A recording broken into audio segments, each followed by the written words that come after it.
ideia da nossa categoria Contas de Usuário e Segurança Familiar, já que estudamos aqui quais são os tipos de contas de usuário e também o significado de cada uma delas. Mas dentro dessa categoria, nós encontramos aqui um recurso chamado Controles dos Pais, que diz configurar controles dos pais para qualquer usuário. Seria a ideia então do Controles dos Pais. Vamos estudar esse item bem importante. Como o próprio nome indica, Controles dos Pais permite, a princípio, a ideia teórica que os pais controlem o que os filhos utilizam no computador. Essa é a ideia inicial que tu tem de um recurso chamado Controles dos Pais. Que os pais possam controlar o que os filhos utilizam no computador. Nesse ponto não tem tanto problema. Mas observa, quando eu digo isso, parece que é só isso. Só os pais controlarem o que os filhos utilizam no computador. Na verdade, não é bem assim, porque não precisa ser necessariamente pai em relação a filho. Eu posso usar o controle dos pais e, de repente, quem vai ser o controlador é um tio e aí quem vai ser o controlado é um sobrinho. Pode ser. Quem vai ser o controlador é o dono lá do escritório que eu trabalho, o chefe, e quem vai ser o controlado é lá o funcionário, o colaborador. Pode ser. A ideia do controle dos pais, a princípio, foi criada com menção para que os pais possam controlar o que os filhos utilizam no computador. Mas a forma de uso disso não precisa estar atrelada obrigatoriamente a pai e filho. Claro, vamos observar quais são os recursos mais importantes que nós temos no controle dos pais. Percebe? Eu já entrei no controle dos pais aqui, estou te mostrando, e basicamente nós precisamos lembrar que o controle dos pais pode ser usado para configurar 3 elementos fundamentais: limites de tempo, jogos e também permitir e bloquear programas específicos. Observa, limites de tempo, jogos e permitir e bloquear programas específicos são os itens mais relevantes que eu encontro aqui no controle dos pais, dos quais, claro, eu vou explicar individualmente para ti cada um.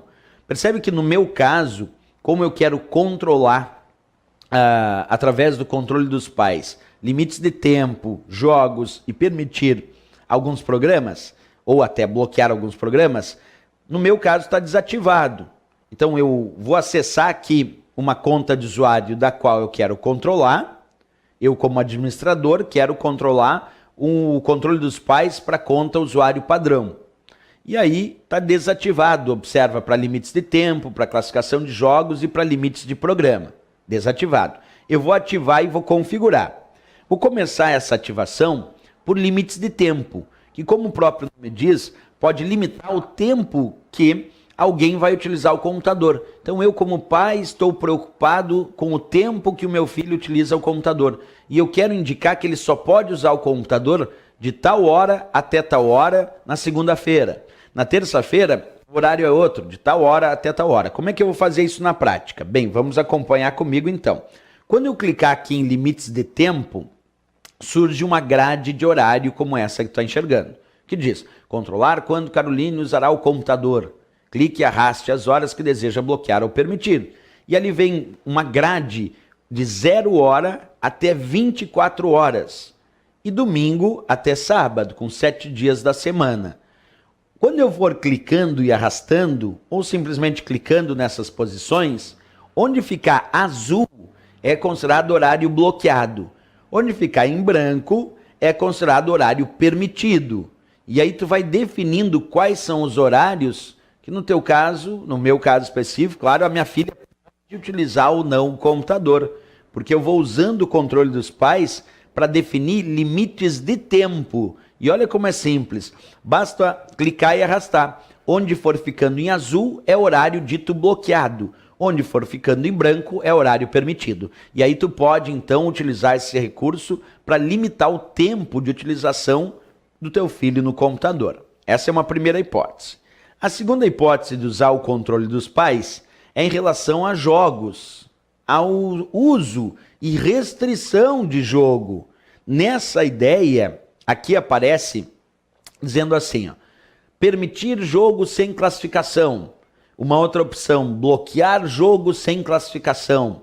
Se eu escolher bloquear jogo sem classificação, isso quer dizer, Se tiver um jogo que não tenha uma classificação etária, já não vai permitir, porque eu pedi para bloquear jogos sem classificação. E se um jogo tiver uma classificação etária, ele vai respeitar o nível de classificação que eu indiquei para o controle dos pais. Porque aqui eu posso indicar o nível de classificação. Por exemplo, vou escolher classificação adolescente. Adolescente. Isso significa que se a minha filha agora tentar jogar um jogo que esteja com a classificação adulto, ou somente para adultos, ela não consegue. Porque eu limitei o uso de jogos em relação a bloquear jogos sem classificação. Então posso permitir eu bloquear, mas eu quero bloquear, não quero permitir que jogue algum jogo sem classificação etária. E dentro dos jogos com classificação etária, eu ainda disse que podia ser só até adolescente. Se for adulto, já não vai permitir. Então eu posso também controlar o uso de jogos pelo meu filho no computador. Além de dar limites de tempo, também dou limite no uso de jogos. E a outra...